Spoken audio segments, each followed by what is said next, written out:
T-Soft shoots it, deflected right in. Pietrangelo save rebound. Stastny stopped by Pietrangelo. I don't believe that save. Neither does Peter Stastny.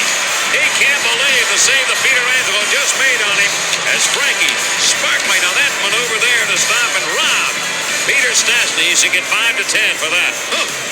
Hello and welcome to another episode of Tendy Talk. I am your host Joe, better known as Washed Up Goalie on social media. This week I chat with Jordi Oberg, one of the faces on the Ultimate Hockey Fan Cave account. In fact, we can all probably thank Jordi for sharing the cave with the world because, let's face it, Ken probably wasn't going to figure that one out. Have a listen to Jordi's hockey journey on this episode and learn how he became associated with the Ultimate Hockey Fan Cave.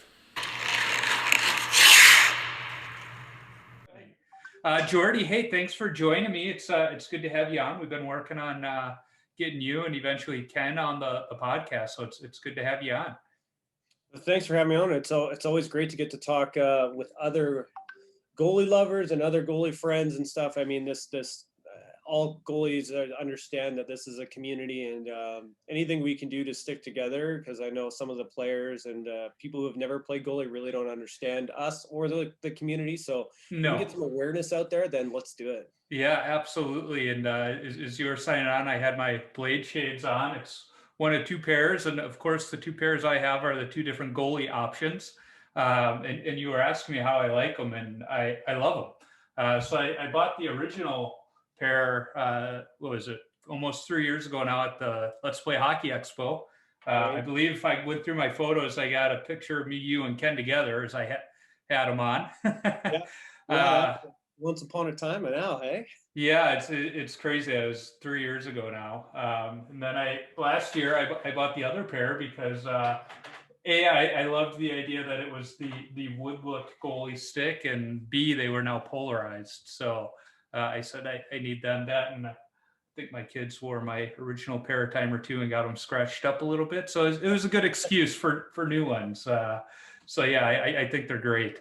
And they look good. I've gotten quite a few compliments. Ironically enough, at the baseball field in the summertime, I get the most comments.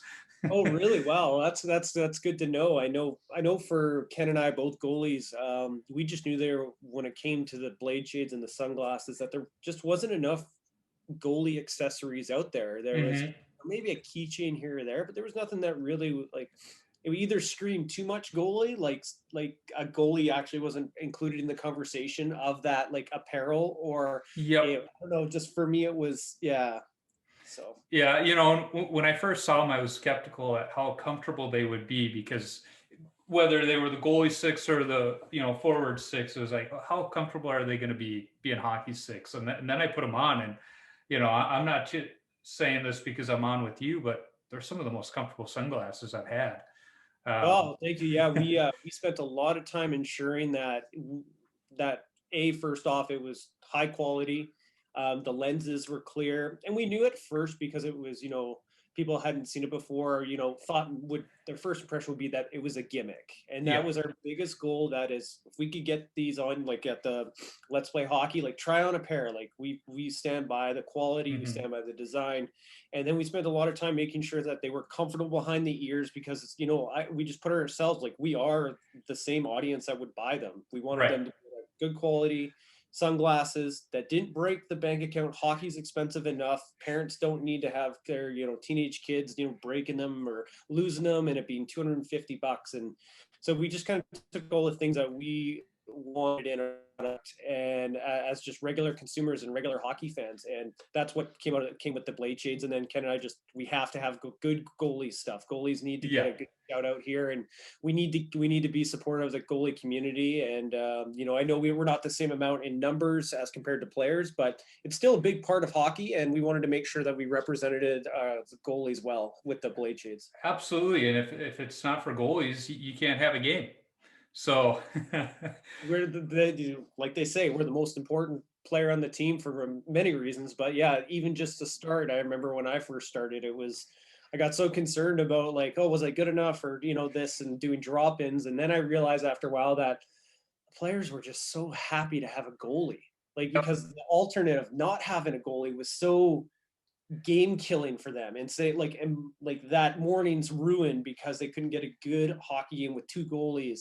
Yeah. And well, I started to realize, and it actually took a lot of the pressure off, was realizing they were just happy to have a body wearing gear, let alone being good and playing the puck or doing, some of the technical things. So Absolutely. Although it's funny when you're like myself and have been on the same beer league team for a number of years, they start looking at you like, after 5 years, couldn't you start playing the puck a little bit more? We expect some progression out of you. well, I said to say to them about back checking. Yeah. Yeah. We've been doing this for 7 years. You've been skating the same lengths. You haven't gotten shape to do the back checking, but don't worry, I'll get the third guy who's open back door. Don't worry. Absolutely. But I think most of us, when we get to the beer league, we'll pick on each other for those different things. But as long as we all show up and somebody brought the post game beers, we don't care what happened out there. It's the hockey's the excuse. That's what they always say. It is. It's funny. In my team, we say it doesn't matter what the scoreboard says. If we all get out of the game with no injuries, that's a victory right there. We all have to go to work in the morning. Yeah, and you hit the nail on the head there that it's, I've had guys like block shots for me and stuff and above average beer league. And I'm like, just get out of the way. Like if they beat me square or whatever, from the slot where they should, that's a great shot. If it goes squeaks through me, then that's on me. But taking a broken collarbone for you guys, you're doing construction the next day or whatever. Yeah. It's just not, at some point, it's not worth it for sure. Absolutely. So you mentioned a little something there, which was a good segue of, when you first started with drop-in. So how did you get into, hockey? I'm guessing as a Canadian, I think it's a little obvious, but, when did you kind of fall in love with the sport and get started? My story's definitely a different path from the majority, I would say, of other hockey fans out there, especially for how diehard of a hockey fan I am now. I wasn't that big of a hockey fan. And the reason for that is when I was a kid, I played every sport under the sun. I played basketball, football, soccer, volleyball, all of it. I played everything, and I played it all at a very high competitive level. And I got to that, and I played hockey all the way up till I was probably about 11 or 12, whatever the year is before hitting, I think. And then I just I had to decide between playing soccer and playing hockey, and I can remember the day, and I still tell my dad to this day that I still remember when he was sleeping on the couch, and I went up to him and woke him up and told him that because it's, at that time, at least in Canada, the seasons are competing, and you're starting to get to that 12, 13 age where you gotta, shit or get off the pot on what you're doing.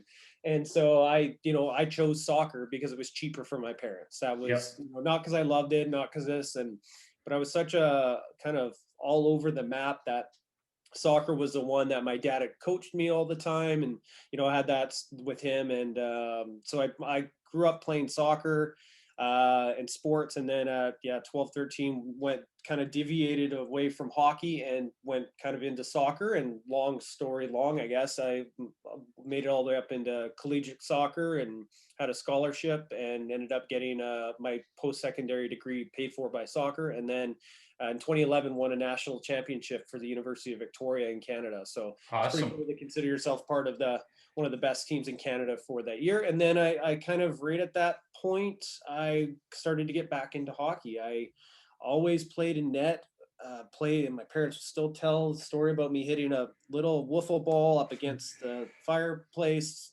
brick, and coming back and stopping it on hockey night in Canada. And so I had all of those moments that are very stereotypical to the Canadians that you're talking about. Those memories, but I just had to choose, between soccer and hockey, and I chose soccer. But I found that now, I think if I had chose hockey, I might be a huge soccer fan now, just in the way it played out. So, I find myself very fortunate because I feel like there's so much I know hockey players won't hear this, but like soccer and hockey are very similar on reading plays. They are.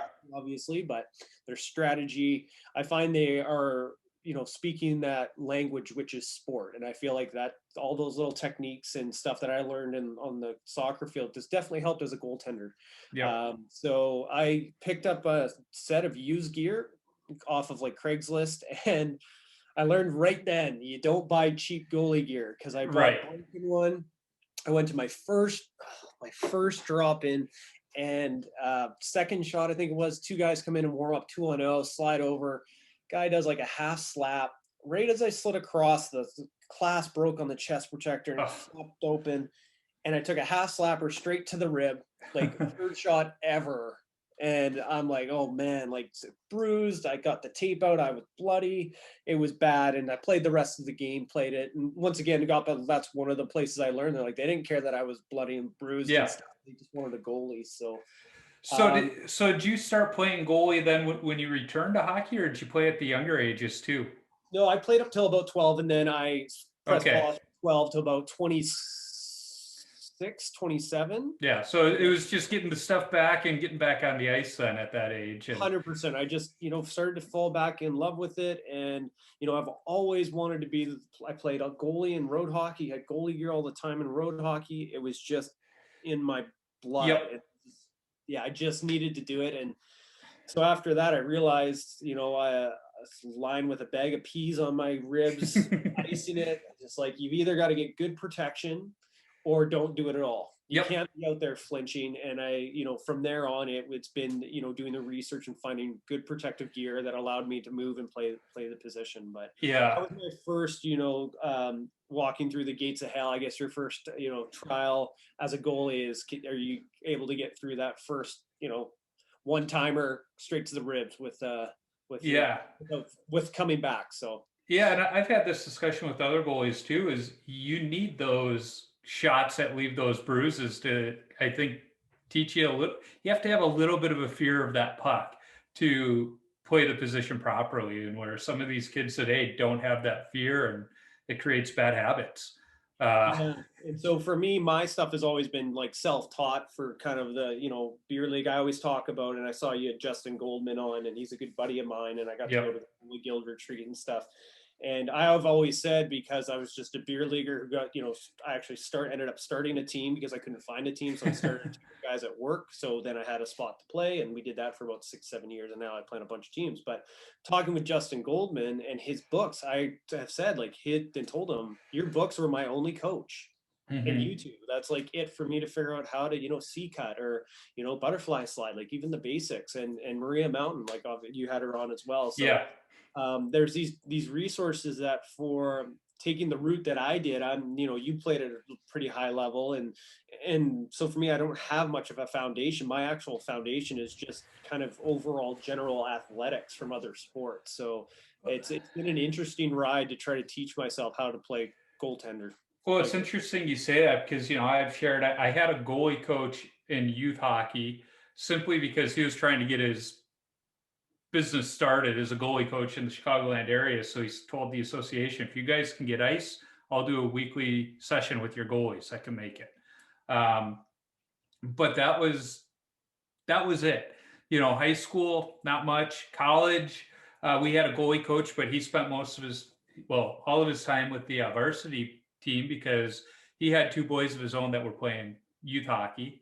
And he was our sports information director. So he had to go to all of the sporting events at the school. So I remember having to talk with Donnie, and I said, why don't you ever come out to any of the JV games? And he goes, or practices. He goes, find me time in my schedule and I will. And I went, okay, makes sense. But that's where me and the other goalies on the ice, we kind of worked with each other and helped each other out. But I think if I were growing up now with all of the options on YouTube and social media and books like Justin, it's like, how much different of a goaltender would I have been if it wasn't just watching guys like Kirk McLean, whose sweater you're wearing, or Eddie Belfour, or those guys where, we watched them and tried to mimic them. And eventually you saw, oh, this works, but this doesn't. And it was a lot of trial and error. Unlike what kids today have. When it comes to from everything now, like not just goaltending, like I know the people at home can't see this, but you can see it. Like I'm literally in my studio here doing, I have a product shot set up to do for Sailor Jerry's rum, like I learned all those skills off of the internet and YouTube. And like, if I have a problem, that's where I go. And, it's just not just for goaltending, but just for kind of everything. I remember hearing something that's always stuck with me is that Google is your mother now. Like before you like, hey, dad, mom, dad, like how do I fix the toilet? It's clogged, like, or whatever your problem is, you would call mom or call dad. For, the younger generations listening, that was our Google. That was how, your mom and dad helped you get through. Yep. And so it's such a different world when you think about the goaltending. I mean, Sense Arena, I've been talking with Justin about that stuff, and just the technology for the position of goaltending is, yeah, I think we're only going to see a real uptake here with the VR and some of the drone stuff. I know Justin's been working on, and I got to see in Breckenridge at the Goalie Guild retreat. It's just amazing, and it's going to be a crazy world coming up here for some of these shooters. I think when they start to see how all these young goalies, even young, like the 10-year-olds now, Yep. coming up with the technology that's coming out. Yeah, and it's funny because I watch some of the other beer league goalies, and some of the stuff they're trying to do. It's like, you're a beer league guy, I want Sense Arena, but I'm also looking at going, that's quite the expense for a beer league goalie. Is my team, are they going out spending a little extra cash to try and get better at back checking, like you said? No. So why should I make myself better for them? There's no way they are spending money to do dry land training for back. Maybe for their 6-pack abs on the beach, or beach season's coming up. But I'll tell you, nobody on my team has 6-pack abs to the point where here in Minnesota, to skate in the winter season, we'd have to wear a mask while skating. And many of my teammates said, I don't have a problem with wearing the mask. I'm not going to argue that one, but they all said, I don't think we're quite at the fitness level to wear a mask and skate. So they're not working on their 6-pack abs. I'll tell you that much. Yeah. So you live in a very interesting part of North America, not just Canada, but North America, in that you live on an island. You're on Vancouver Island. To get to the mainland, it's not like you're driving across a bridge. You got to take a ferry. That's correct, yeah. Did you grow up on the island, or did you move there? No, born and raised in Victoria. It's a it's a bittersweet type of place because, like you said, you're kind of hindered getting on and off. Mm-hmm. All as I talked about, my history with sports, growing up and playing everything for us, we have our own leagues here. It's a pretty populated island, but it's nowhere like Vancouver. But we would, a lot of our trips for sports was taking the ferry over to Vancouver and then taking it back. And there's just a bunch of, requirements that come with that. The ferries don't go after 9 o'clock. So, yep. That's why we, Ken help build the cave, or built the cave, is so he could, if we go, you can't go over to Vancouver and watch a Canucks game on a Saturday night because you can't get back. So you have to get a hotel, and then it starts to cost. So, it's a hindrance on that part of getting on and off, but it's one of the most beautiful places in, I'd say, North America. I think it's one of the top ranked places to live in Canada and to visit. I think there's about 400 cruise ships come here each year, and it doesn't even snow. So we don't get snow here. It gets cold and a little rainy, but we have the mildest temperature. So even a lot of people from out East Canada who are done with that, Canadian winter, move out to Victoria. So we're kind of in that, it sucks for some things. You're kind of the Florida of Canada. That's where all the retirees go. Exactly. It was nearly wed and nearly dead or something the same, but yeah, we're kind of in a really cool place. But then we also have, kind of like everybody has a little bit of restrictions, but some of our restrictions are, getting in line to go on a boat, and then an hour and a half ferry ride to Vancouver.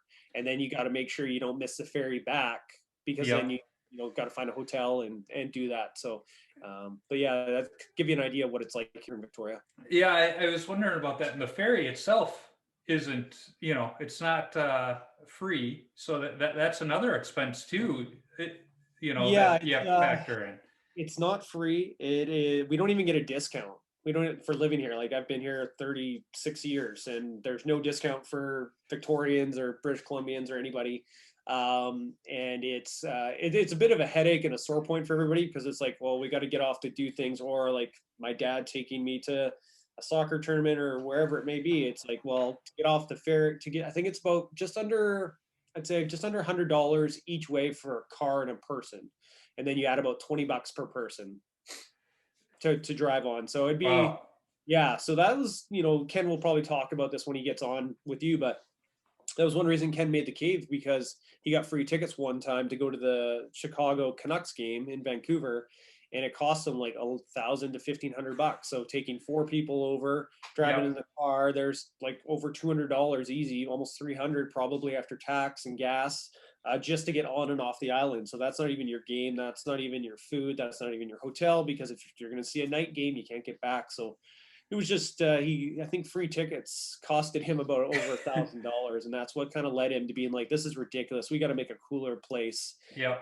that we can bring the game to us. Well, I guess I won't complain about the $20 to park at the XL Energy Center, or even I was going to say at the United Center when I'd go to Hawks games, but I've never paid for parking at Hawks games because my dad was a Chicago fireman for 30 years, and one of his old firehouses is right by the United Center. So Whoa, that's all, crazy. all I have to do is knock on the door and drop his name, and I always get free parking over there. Make sure you tell Ken that story. He'd love to hear that. Ken's the diehard Hawks fan. Yeah. After 50 years, he would love to hear that. Yeah. In fact, there were times when my dad was working, if they weren't doing anything, they'd just drive over to United Center and pop on in because they didn't need tickets. And the one time I would go to work with them every chance I got. And one time we went over there, the Chicago Bulls were playing in the NBA Finals against the Utah Jazz. And it was a game where the Bulls won by like 50 points. And we just walked in and watched the game from one of the tunnels. And I'm not a basketball fan, but I did get to see Michael Jordan play in his, championship years. And rub that in. I'm stuck here on an island when I have to take a ferry to get off, and you're seeing Michael Jordan. Yeah. But I was enough of a sports fan to know, okay, I'm gonna savor this time. What a cool memory. Play. Like that's that's one of the things that I have 2 young kids, and like you say, kids do. There is those type of memories. I mean, there's the memories that sport and hockey and everything does. Is one major reason why I love sport. The memories that are made from it. Yeah, funny story of going to work with my dad. There's one firehouse on the far south side in a really tough part of town. And over the years, the guys would take at the firehouse, they always have dues so that they can buy nice stuff for the firehouse, whether it be a new TV, basketball hoop, whatever. Well, many years ago, they wanted a racquetball court at this firehouse, so they built one. Well, enough of the guys when my dad was going there liked to play hockey. So when I would go, I'd have to bring my street hockey stuff to play goalie. And if we had time, we would play floor hockey in the racquetball court. But the only problem was this station was so busy. The one day I was there, I think we did 28 runs in a 24-hour shift. So we didn't have time to play any hockey that day. But those were the fun times going to work with my dad. Yeah, that sounds like a memory maker in itself. Just going to work with the old man, it sounds amazing. Yeah. Oh, there's stories out of there. There's some stories that we didn't tell mom until many years later.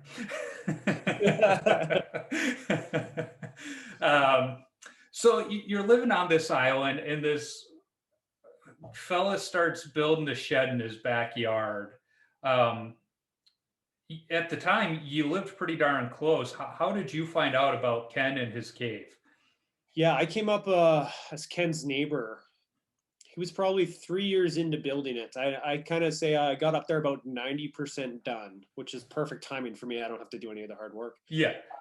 But I got in there, and he was just putting in like the little part of the ceiling to finish off, and so he was about 3 years into it.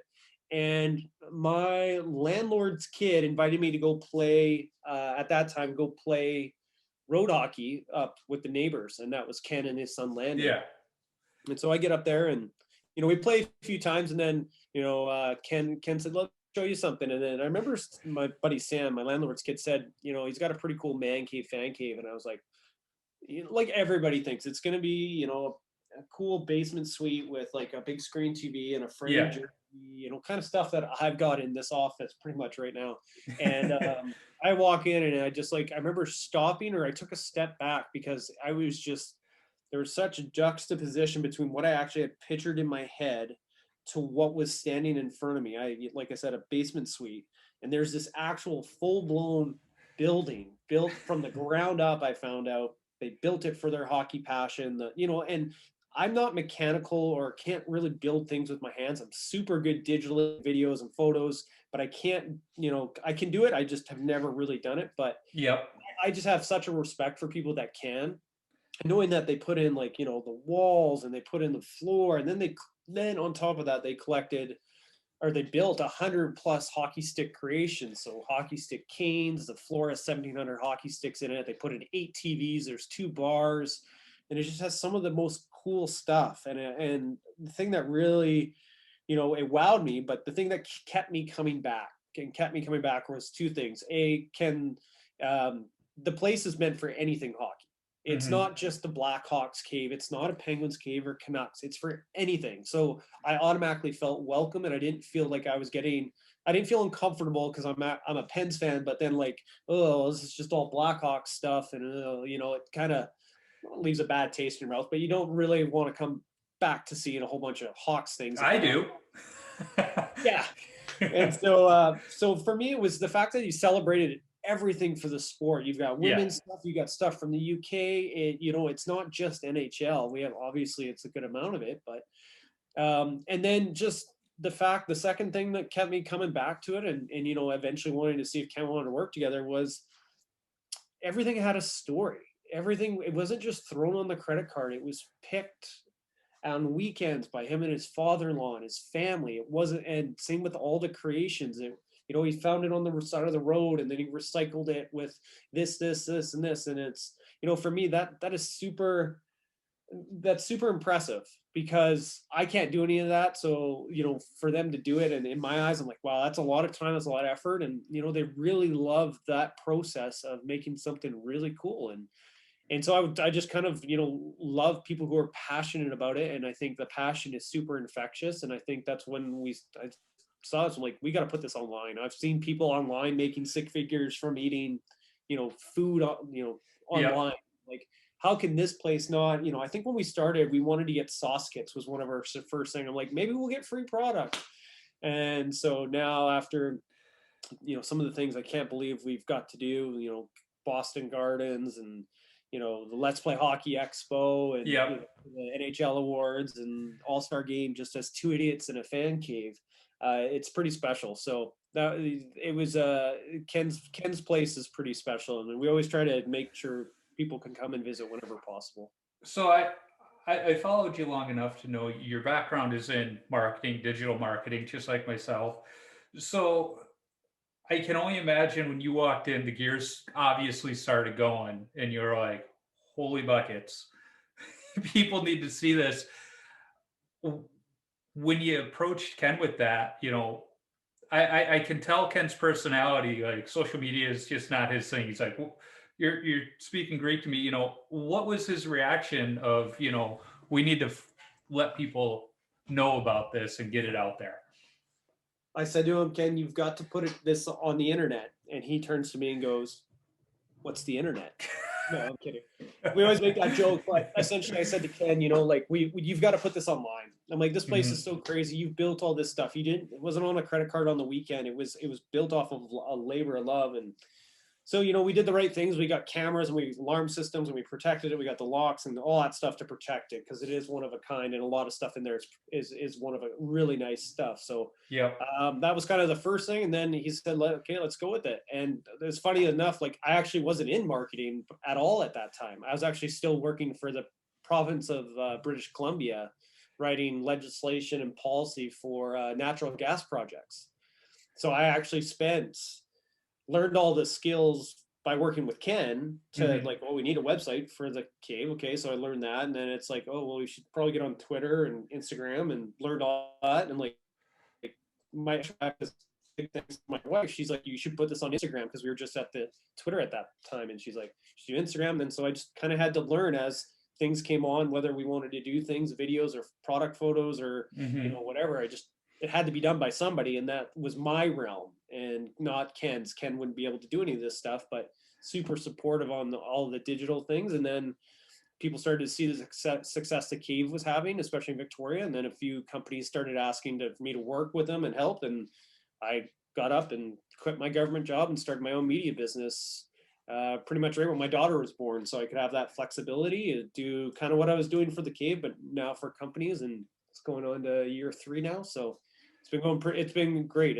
It's you gotta.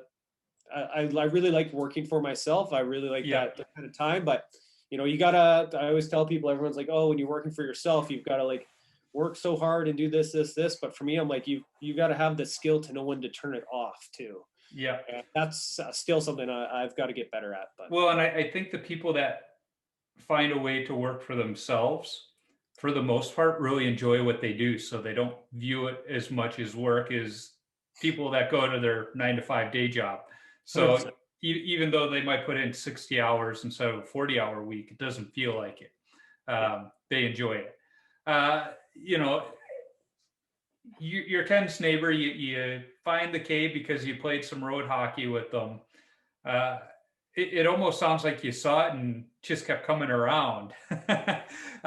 Is that pretty much how the story went? And I mean, at this point, you're almost an adopted son from him, you could almost argue. Yeah, no, I'm still trying to get a key. I don't know if he'll ever give me a key. That'll be when I made it, is when Ken gives me a damn key to the cave. I still don't have it, but not a giant hockey stick one, right? Yeah, exactly. We've got one actually. It's pretty. Yeah, of course we have one. But it was me. Sorry, what was the question? I got distracted there. We're goalies. That's what happens. I know exactly. I was like, yeah, good save percentage. Okay, move on. No. Yeah. So the question was more of, so you see the cave for the first time, you just kept coming around, how does that kind of snowball into basically being part of the family now? A lot of beer. A lot of beer. No, we started off like I started coming back up like, next couple days or a few weeks, and it was just having been in that first little initiation stage, getting to know each other. Yeah.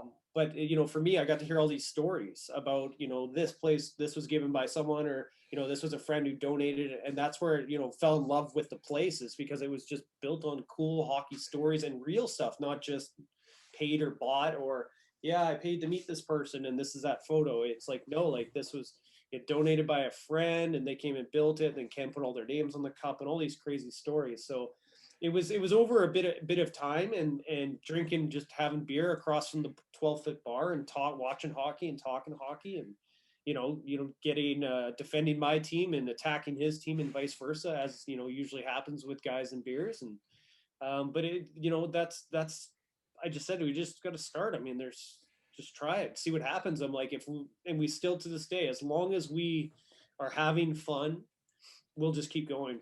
Yep. We always take it back to, like I said, 2 idiots in a fan cave. That's where it started, as us sitting across the bar having beers. And that's, if probably, I would have been there this weekend if it wasn't for the pandemic. But, we learned that everything we've been doing since has been just a pure bonus and a blessing. That, our expectations are very small, which is, I guess, good. That, whether it's, we're fortunate enough for have someone, like the wraparound guys send us a wraparound, we are thrilled. Like, yep. Or we get to work with somebody, or got to be a part of Kane Van Gate's movie and got to premiere with him live. I got to help film some of it and be a part of it from the production side.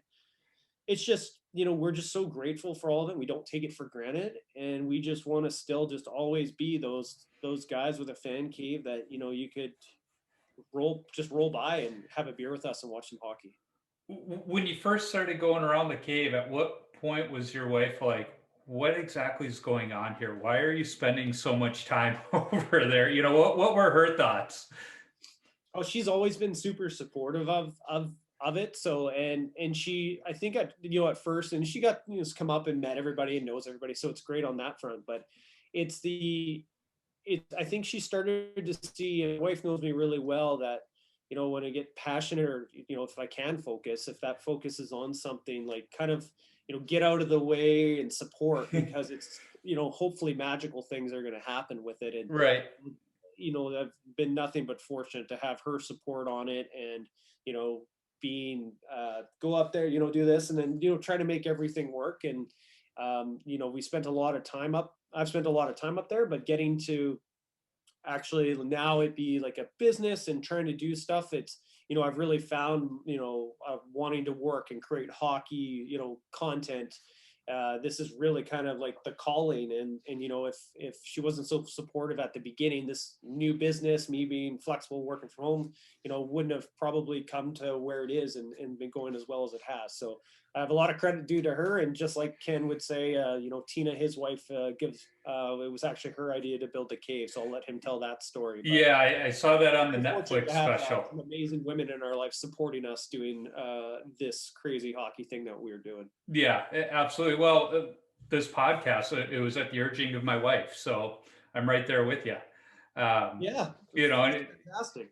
you They know talk what about, they're doing. they do well, and I think they see the sparkle in our eyes with this kind of stuff too, and when they see us happy, it makes life better for them.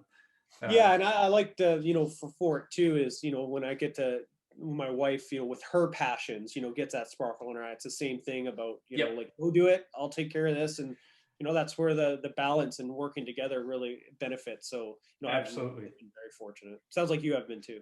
Yeah, and you talk about content. Every now and then I do stuff, and my kids my son's 12 and a half, and my daughter turns 14 here in about 3 weeks. When they see stuff where it's like, Dad, we should do something. In fact, I got something we're going to be working on this week, and I'll be sending your way for the snapshot. I think you're going to like it. I showed them a video, and they went, oh, we got to do that. So I'll leave you hanging on that one. Make sure you send it to me. I want to see it. Oh yeah, I will be. So you mentioned the key, and I brought up, Ken probably give you the giant hockey stick key, and you said you had one. Was that his housewarming present when you moved recently? Oh no, he has this big hockey stick key. We've used it for a couple TikTok things, and I think he just loves big props and Yeah. things that get attention, and he does a good job of making the right stuff. And he still didn't get a key, but then I guess now that I have my own place, Ken's not getting a key either. Yeah. Has he looked at your little studio you got there, kind of going, we need to work on the floors? Well, the floors, but I know people at home can't see us, but this right here is actually one that it's a hockey stick shelf that Ken from Landon that is, I think had since when he was 6. And I said to Ken, like, can you make me I said, can you make me, I'd like to have some sort of hockey flavor in the studio office here. And he's like, 10 minutes later, he's like, hey, this has been in storage for a while. Do you want to keep it? I'll want it back. It's Lannon's, but it might work for you. And of course, it's perfect. And had one sitting there ready to go. So, just with all the COVID stuff, Ken actually hasn't got to see my new house and stuff. I sent him some videos and pictures and stuff, but we're kind of waiting for, hopefully all this stuff to come to an end and then be able to have some sort of like spring shindig here. Yeah. Well, I owe him a few beers for all the ones he's given me at his house. And it's tough too, because you got, a brand new little one and the older sibling, so it's even tougher that you guys got to be a little more cautious than most right now too. I don't know if you've seen the pictures on my social, but I built a coffee table out of my broken goalie sticks. I've shared it a time or two, and it's fun building stuff out of sticks. I just can't get my hands on them the way Ken does. Yeah, that's one of the consistent questions I know I deal with on the kind of social media DMs part or emails from people when they come through the site or they've seen it on Netflix and send a message being like, how'd you guys get so many sticks? And the one thing I've learned from Ken is it's all about building the relationships with people. So like your kids are playing, and this is what he did. His son Landon was playing up and down the island and on the mainland. So as hockey parents do, you get there early and you stay late as the kids get changed. And so instead of having he'd go talk to the arena staff. You go talk to them and say, hey, I'm building it, and always tell them what you're building. I'm building a team or whatever. Can I help take the sticks off your hands? And most of the time, they're all really excited for that, for them to take it because it's going to a good home, and then they don't have to take it out to the garbage. So you're actually doing them a favor, and then do the smart thing. And next time you see them, take some Tim Hortons or Starbucks or something nice, and even ask them to, here's my number. Put my name and phone number on a piece of cardboard on top of the pile, and when it gets too big that it annoys you, call me. And so And now we even have it too. People just dump their sticks off at the side of the house from my beer league teams and so forth. Yeah. So Yeah. there's ways to do it for sure, but it's definitely getting tougher. And Ken gets annoyed when we share stuff because he's like, there's going to be no more sticks for me. People are getting all these good ideas for me and they're taking all my sticks. Yeah, the two tables I built were from broken sticks from my college days because we were still using wood and foam core at that point. So I went through them quite a bit, and I had one here, and that one was my favorite because I had a magazine rack underneath the table part of it, and it had one stick of the different models I used through my whole college career. Cool. It has disappeared. I have an idea of what may have happened. My in-laws live with us, and every once in a while, my father-in-law likes to clean out my garage without telling me. And I have a feeling it may have wound up in a burn pile, but I'm not sure. But I do have another one. My folks have the other one I built with all my Christian sticks from my senior year, but that's in North Carolina. But I know I have one still. That's one of the things we tell a lot of people when they ask about what to build and stuff. Is we tell them, like, keep your kids' sticks. Like, I'm going to keep my daughter and my son's first sticks, and either myself or, Ken or, my follower, whoever will put it together, having that stick, stick shelf or, bedside table, whatever it may be. It's going to be a real cool memory keepsake. So keep your broken sticks. Absolutely. I've built some picture frames out of my broken sticks for team photos too. And it just, in fact, in Minnesota, you go to many of the rinks and they'll have the latest high school team photo on a really nice hockey stick, frame. It's the way it is here. So you mentioned the Let's Play Hockey Expo that you guys were here for 3 years ago. What did you think of that whole, the expo, the high school state tournament, just the whole craziness of that week? I loved it. I loved every single moment of it. And like I mentioned before, our weather here we don't get outdoor rinks in Victoria. It's so mild here. We don't have outdoor rinks because, like, could you imagine the outdoor rink Ken would build? It'd be insane. Yeah. So for us, that some of the cool stuff we got to experience was, we were on like this kind of vintage 1950s rink playing till like midnight. And even talking about it now, it gives me like shivers thinking, because I think I've played outdoor probably 3 times in my life.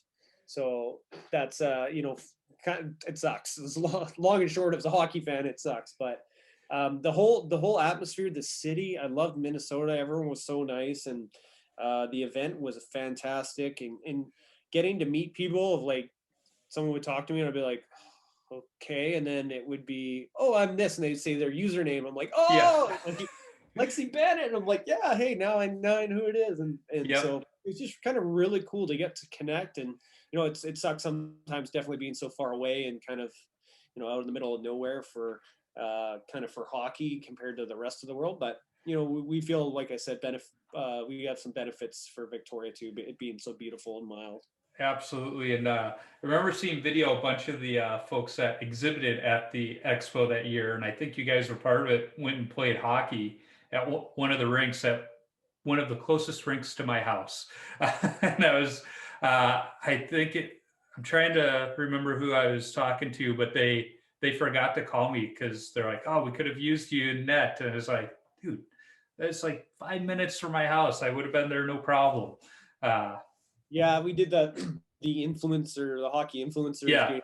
I didn't play. I didn't want to bring. I had already had so much gear with all my like media gear, like camera and all the crap that I was bringing, plus blade shades, plus then goalie gear. And then Ken's like, I'm not bringing my 1970s waterlogged gear down to Minnesota to play with these young bucks. So we went and I filmed, and Ken just kind of chatted and did his Ken thing, and took some photos. And it was just, once again, really cool. It's sad that they're take away the pandemic, that we get together for Let's Play. But it's sad generally that there's only like one event for kind of all of us, not the NHL, could get together, and that's and hang out and see each other again, and that's the Minnesota Let's Play Hockey Expo. So kind of wish we had more of those going on throughout the year, but hockey's not that big of a market for like a road show, I guess. But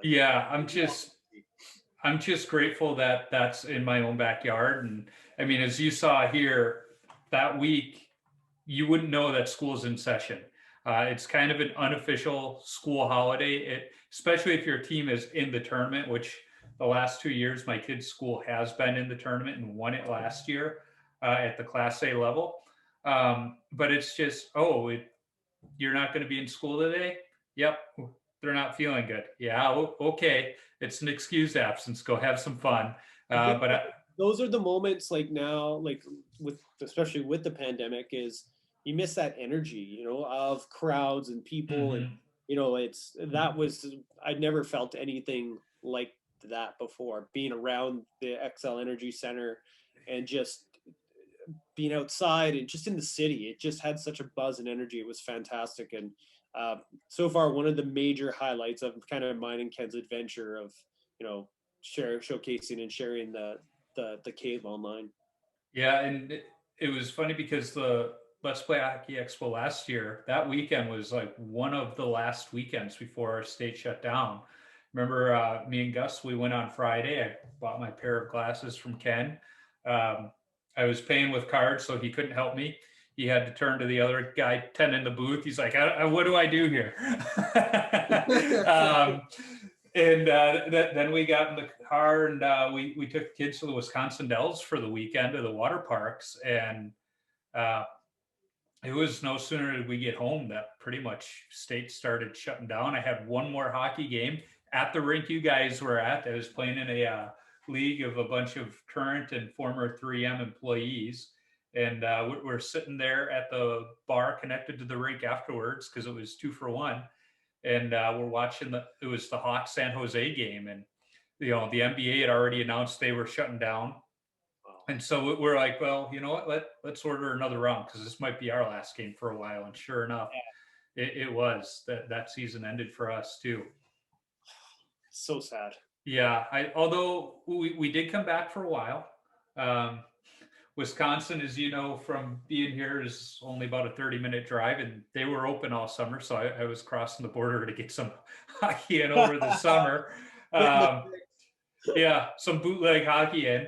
And then we opened up for the fall season, and that was going good.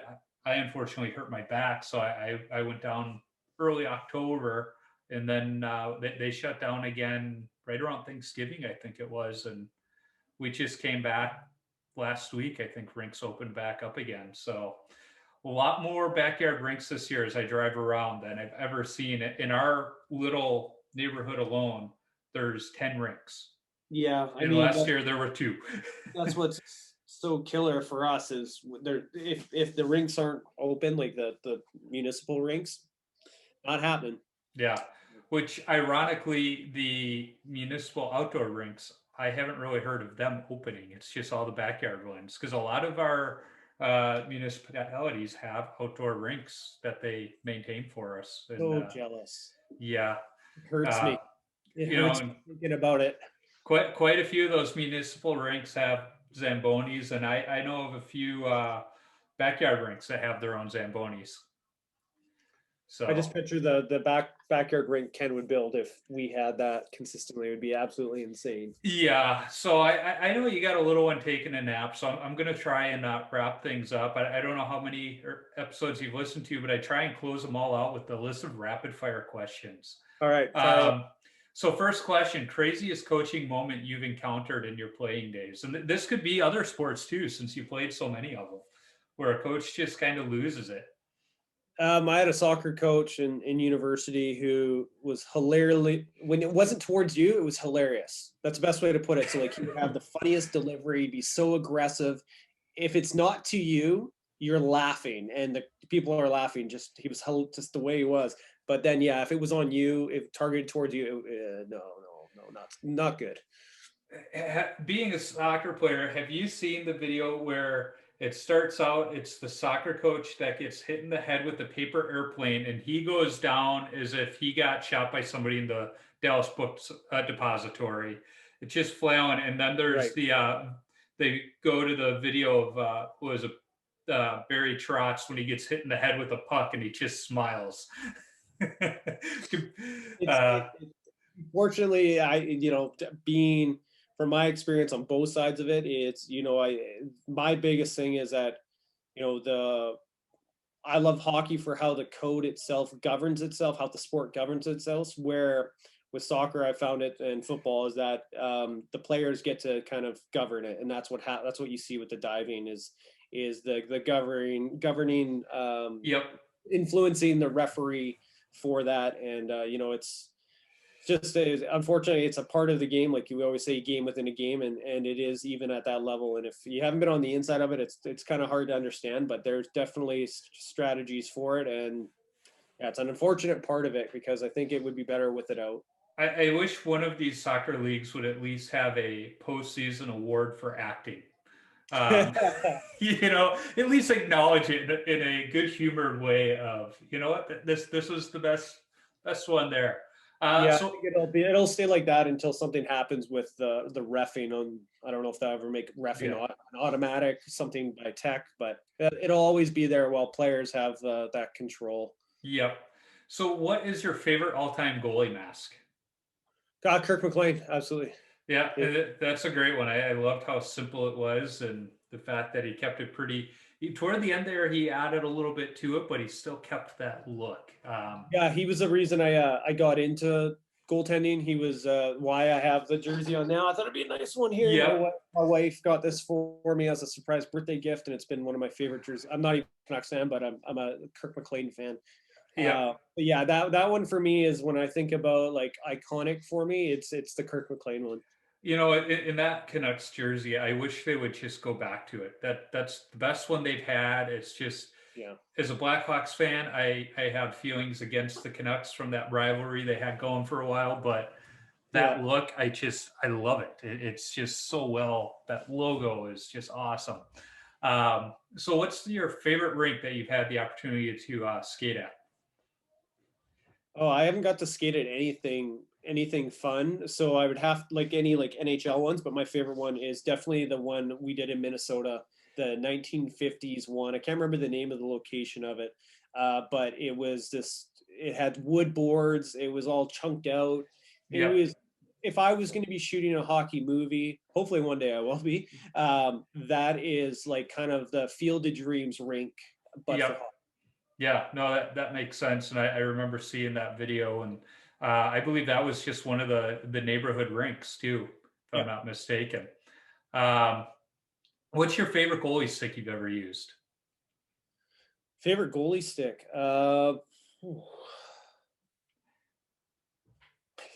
It's it's funny.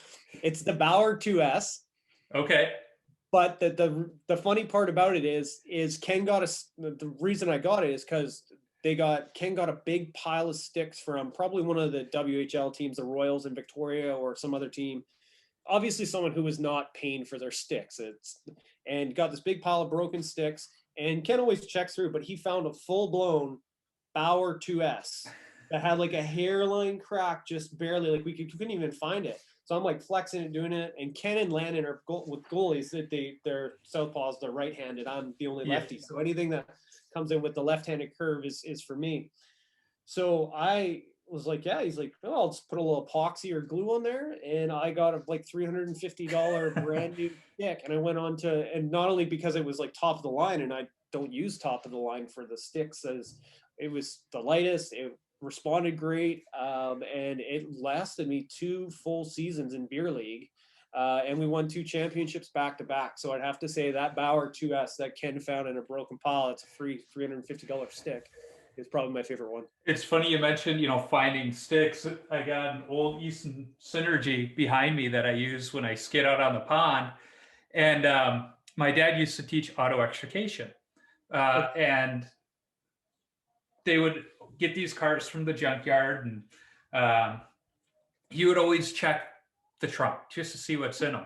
Well, he pops the trunk of one of these cars, and that stick is sitting in the back, brand new, didn't even have tape on it.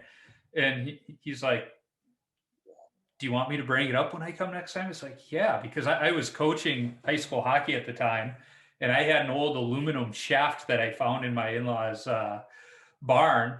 And when you're coaching, and our rink that we coached at was really cold, aluminum sticks aren't great when you're standing around it because the stick gets cold and then your hands get cold from holding it. So it's like, yeah, bring that composite stick for me and I'll use that one. And it was amazing how warm my hands were after that. But yeah, so he just brings the stick up and my hands got warmer. It was great. And I So still use it.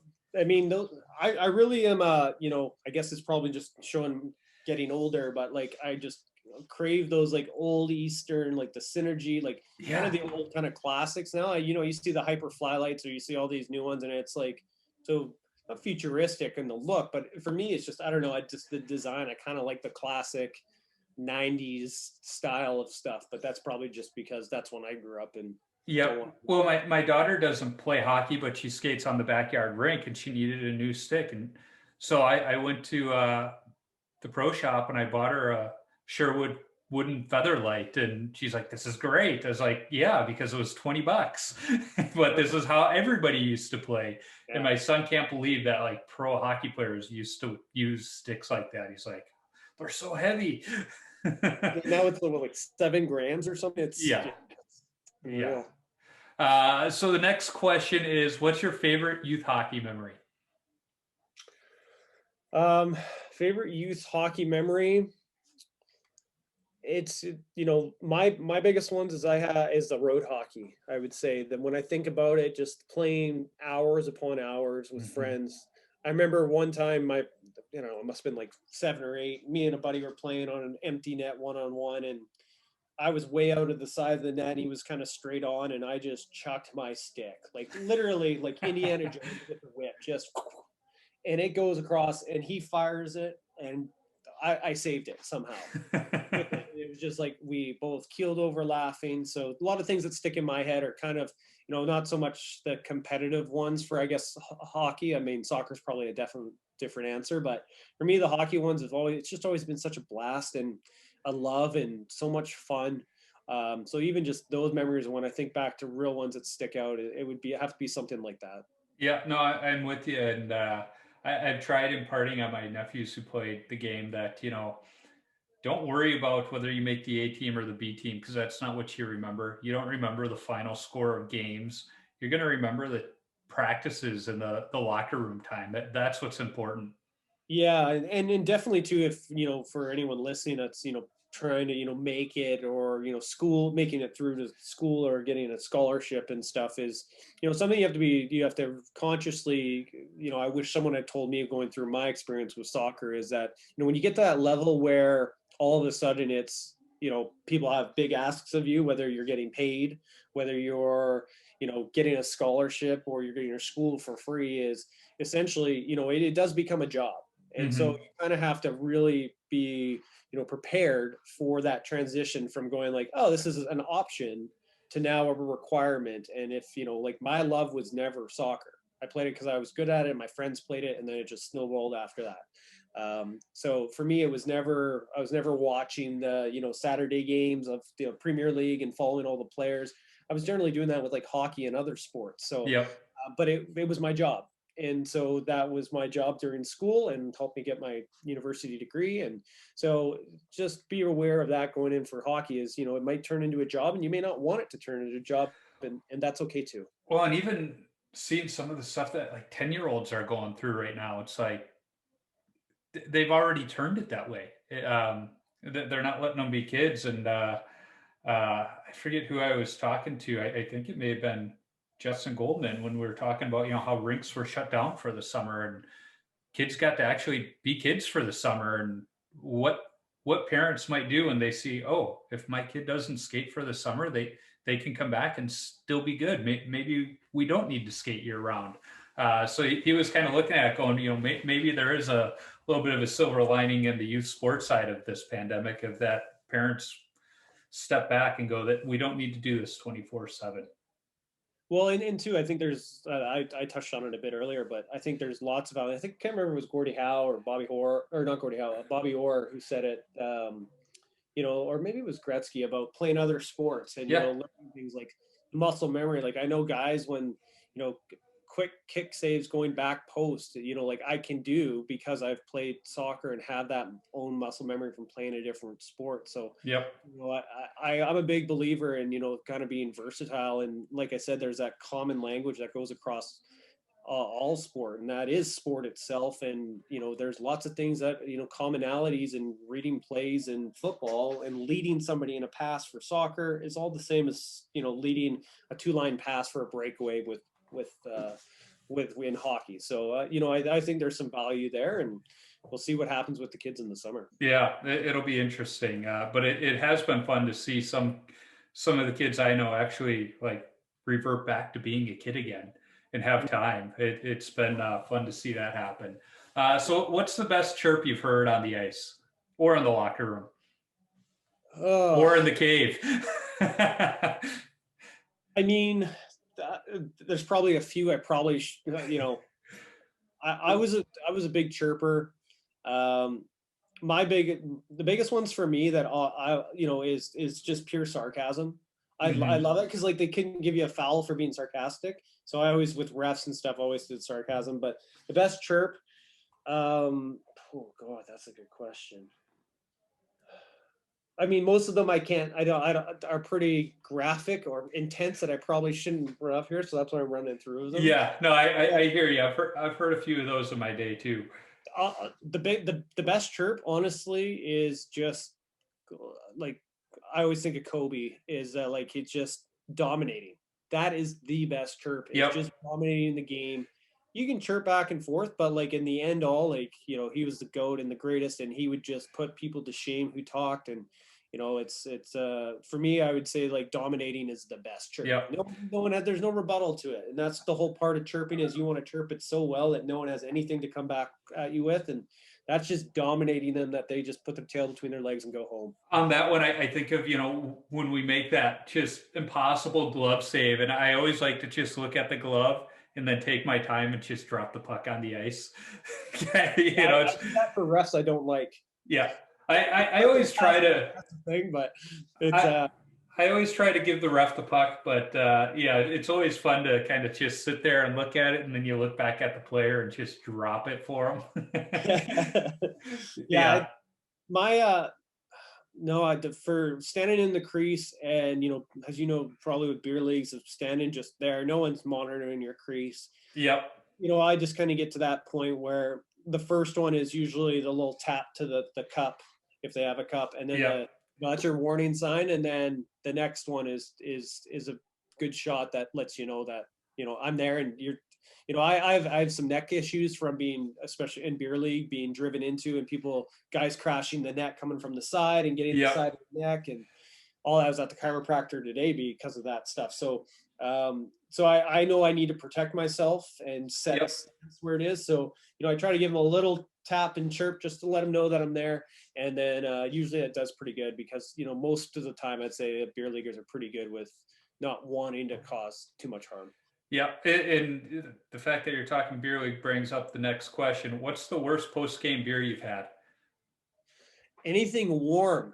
Ugh, yes. It's gross. I'll drink, BC is known, Victoria, British Columbia, the West Coast, we have all these craft breweries. So it's not that it's the worst one, but it's the most peculiar. A guy on our team runs a brewery here in Victoria and does sour beers.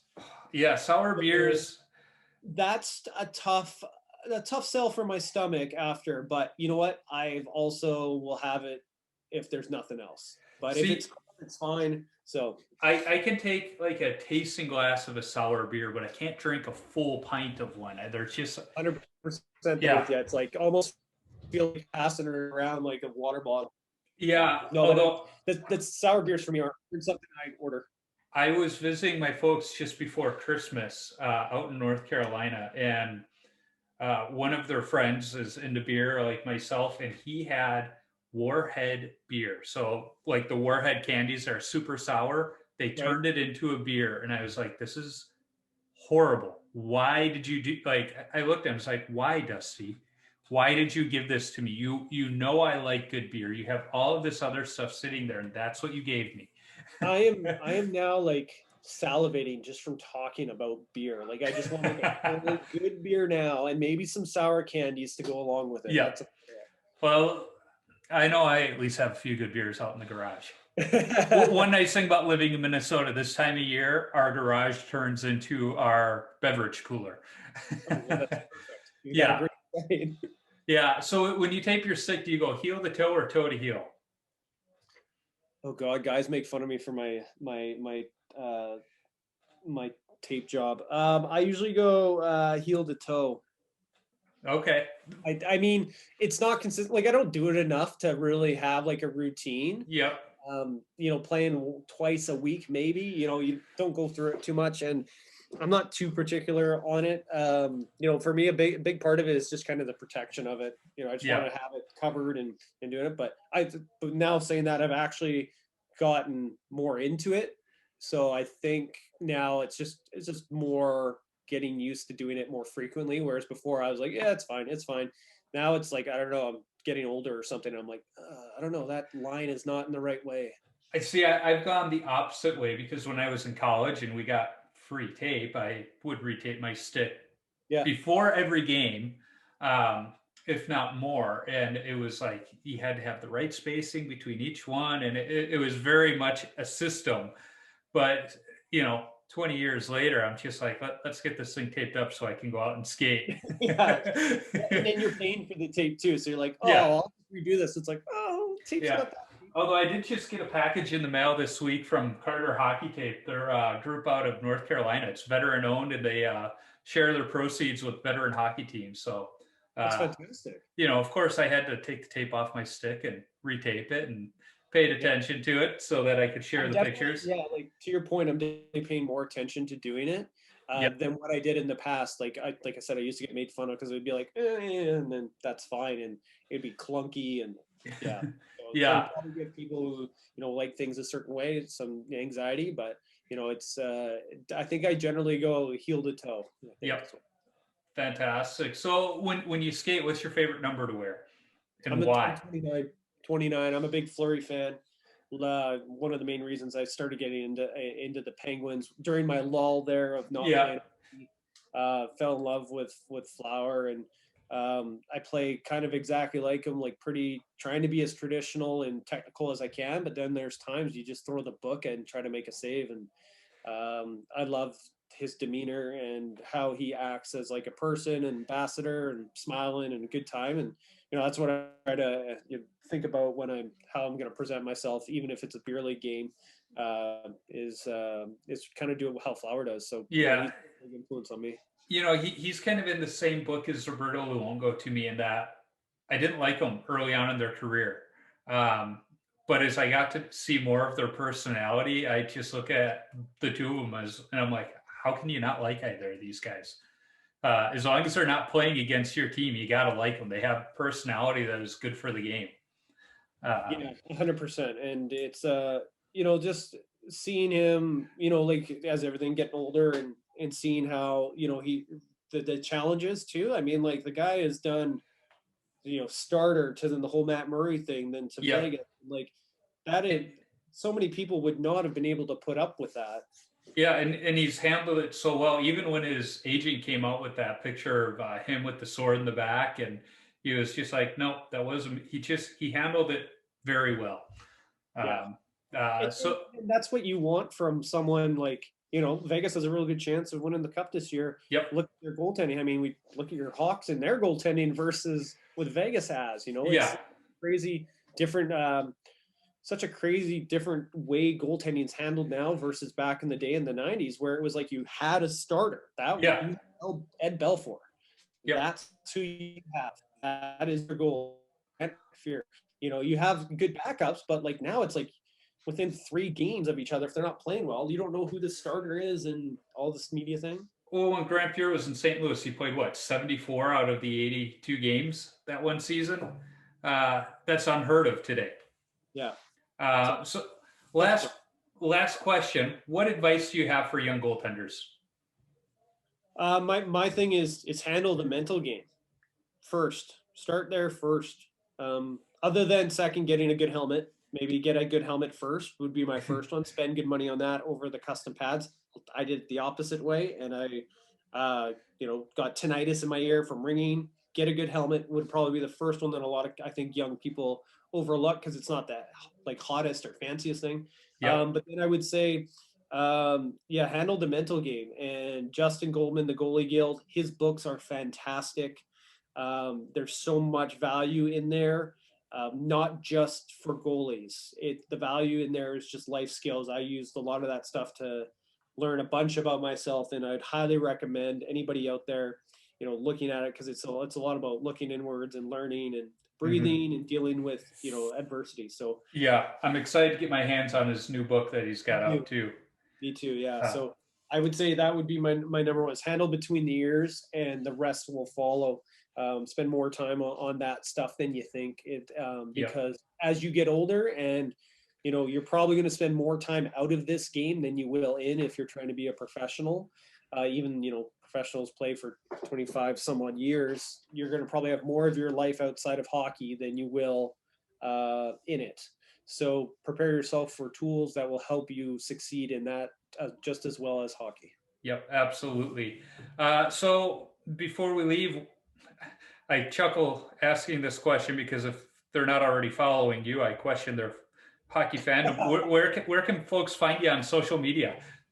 The Ultimate Hockey Fan Cave, that's generally the channel name across everything. You can see us on YouTube. We got a hockey show called The Snapshot on a bunch of DIY tips and a lot of fun stuff going on, including unboxings and a few others. And you can find us on every social channel there is: Instagram, TikTok, Twitter, Facebook. We're everywhere. We want to be everywhere. And you guys have any messages or ever want to talk hockey, send a DM. We respond to every single thing as long as it's positive.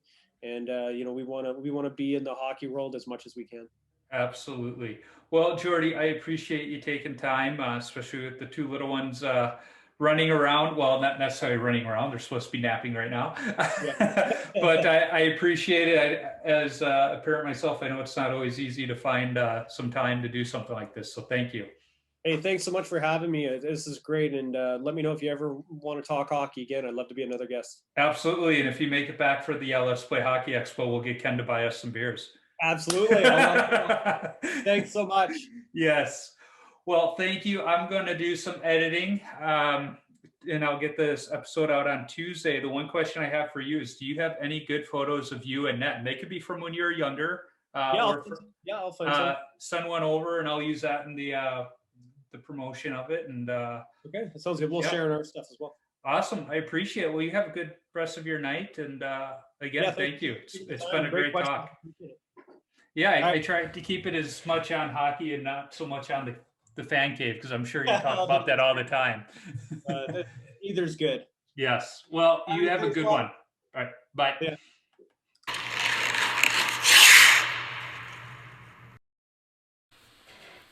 I seem to say this a lot after talking to a guest, but talking to Jordi felt like talking to an old friend. I know more conversations are in our future, too. I think we'll hold Ken to the idea of buying us those beers as well if they make it back for the Let's Play Hockey Expo here in Minnesota. You can find Jordi all over social media simply by searching for the Ultimate Hockey Fan Cave. I'll be sure to add the links to all their different platforms in the show notes and to their website as well. And don't forget, you can pick up a sweet pair of blade shades from their website too. You can find me on Instagram, Twitter, Facebook, and YouTube simply by searching Washed Up Goalie. Visit washedupgoalie.com for some great hockey-related content, my beer league hockey video highlights when I'm able to find a skate during this pandemic, and of course, all podcast episodes. If you want some Washed Up Goalie or Tendy Talk apparel, be sure to visit my Threadless shop by clicking the shop link on my website. I need to thank the band, the Zambonis, for allowing me to use their music on my podcast. You can download their music on iTunes or listen wherever you stream music from. I'm lining up other goalies to talk to on future episodes. If you are a goalie or have connections to a goalie who I should talk to, shoot me an email at washedupgoalie39@gmail.com or send me a DM on social media like others have. Let's not forget, if you are a brand who wants to sponsor the show, be sure to reach out to me. I'd be happy to talk and work something out. And finally, if you like what you hear, be sure to subscribe, rate, and comment on the podcast platform you're listening on. It's a quick action on your part that helps others find Tendy Talk. Until next time, keep your stick on the ice and your body square to the puck.